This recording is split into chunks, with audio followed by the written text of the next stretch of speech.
little bit about, for each of you, the pressures that you face? And I mean, you're just talking about your wives. I mean, this also must fall on them and to some degree as well at times. Yeah, my wife, one thing, she's probably going to watch this when it comes out, but the term pastor's wife terrifies her.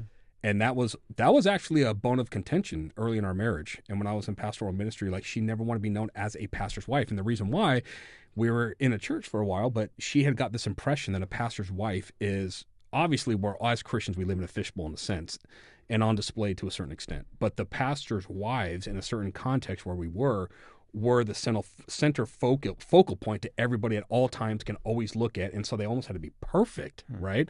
And any flaw that might be in the wife, whether how she looks or how she dresses or how she speaks, or if she's not teaching, 13 different ladies' Bible studies throughout the week, that looks bad on the pastor, And so she had this impression of a pastor's wife that's just exhausting.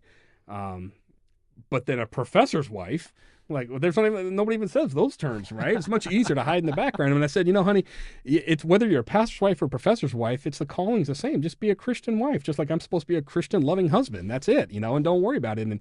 And it's actually, she was very encouraging. And to me, seeing my academic sort of, interest and maybe gifting, she was a big catalyst to go, I think you might be better suited to be training pastors and future professors, because you're academically minded in that sense, as opposed to being a full-time pastor. And so that was a big reason why I went through to my THM and onto a PhD, with Shannon's encouragement in that, seeing that gifting in me.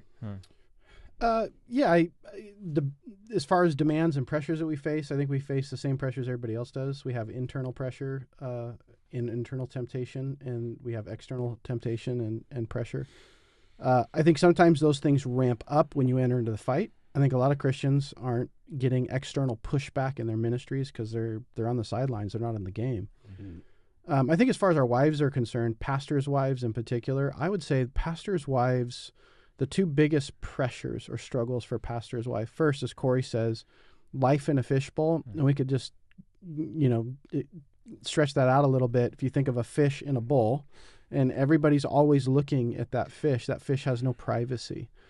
And with that, false expectations, or I would say unbiblical expectations. And so a lot of people will put unbiblical expectations on a pastor's wife. Like Cory was explaining, that's why people will get, some ladies will fear that term, because there's all these unbiblical expectations that a woman feels like she has to live up to, where really a pastor's wife's job is to minister to the pastor.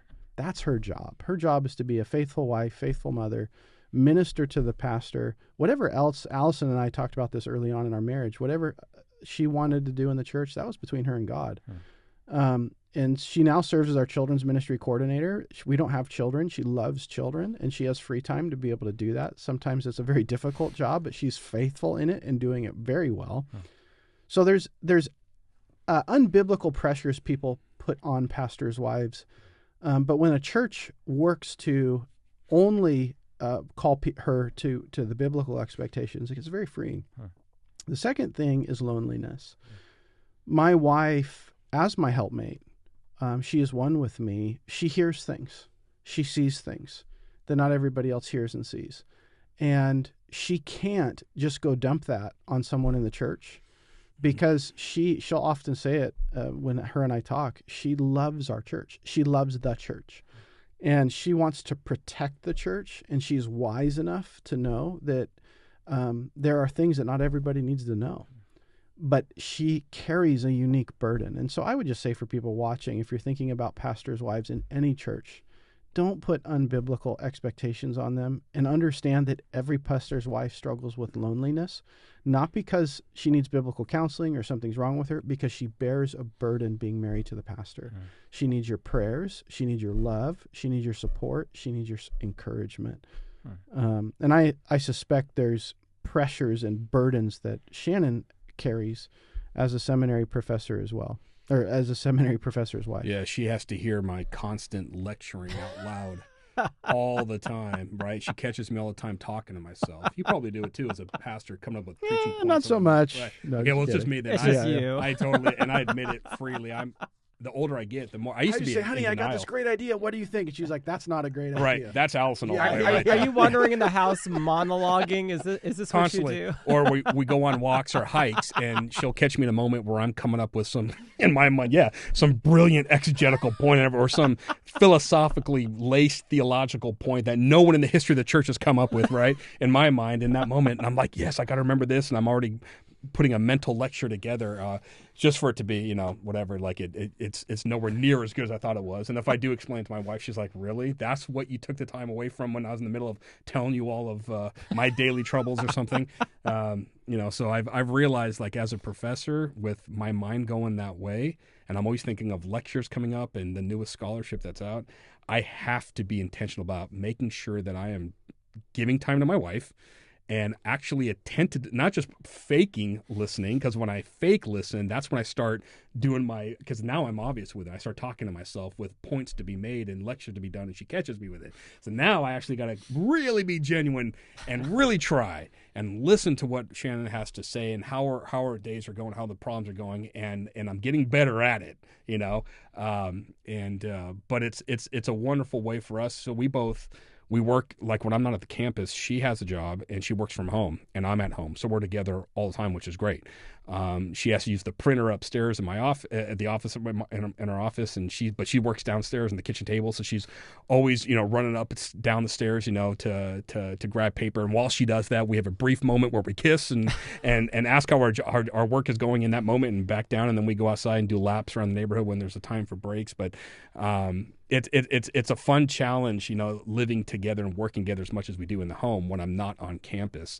But I have learned, and one of my weaknesses is, because my mind is always going this way in whatever book I'm reading or article I just read or some idea I have to perhaps write down and do an article or something like that, how much that can take the place of being attentive to my wife as I should be. And so, that's something that I'm always working on and hopefully getting better at.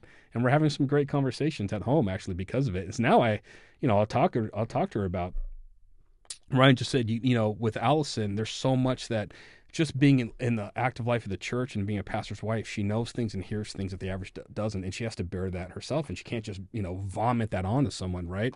There's a lot even that Shannon has to bear as well. And sometimes I got to hold back on what I'm telling my wife, explaining to her, like with all, say, like 3 or 4 different academic conferences in a row, they seem like the same thing to her at times. And I can totally get that because I'm always doing something, or another book or an article or something. So I have to... Or criticism that you get. Yeah. And when you become a somewhat public figure, whether you're a public theologian or a pastor, we get criticism all the time.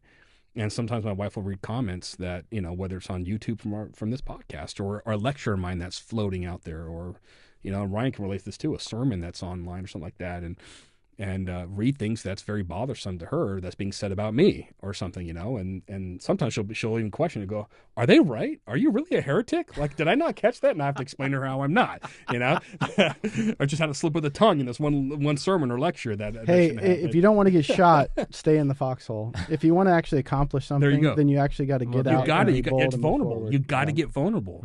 I know professors who are, probably more timid and a little afraid about being vulnerable. So one thing about publishing your ideas or speaking your ideas, it is a very vulnerable thing. Now people know what you think. Mm-hmm. And especially when you publish, you can't take it back unless you do a published recantation of something. So it's out there for people to criticize, and they might read something you wrote years ago. And maybe you've moved from that or nuanced it or something, but they only know what they read. And the point is, what Ryan just said, like, everybody's safe in a foxhole, but when you get out to actually do something, and I think God uses those types of people just to be bold. Mm-hmm. Parousia is the Greek word. Just be bold in your witness for Christ and see what God does with it. You're going to get so much criticism and you're going to get attacked, but the sweetness of it is that you're actually advancing God's truth. And he's using you to help build his global church and make some type of difference, even if it's in the life of 1 or 2 people, or maybe 30,000 people down the road. Who knows? But just don't be afraid, which is the opposite of fear. Be faithful and be vulnerable and be bold all together.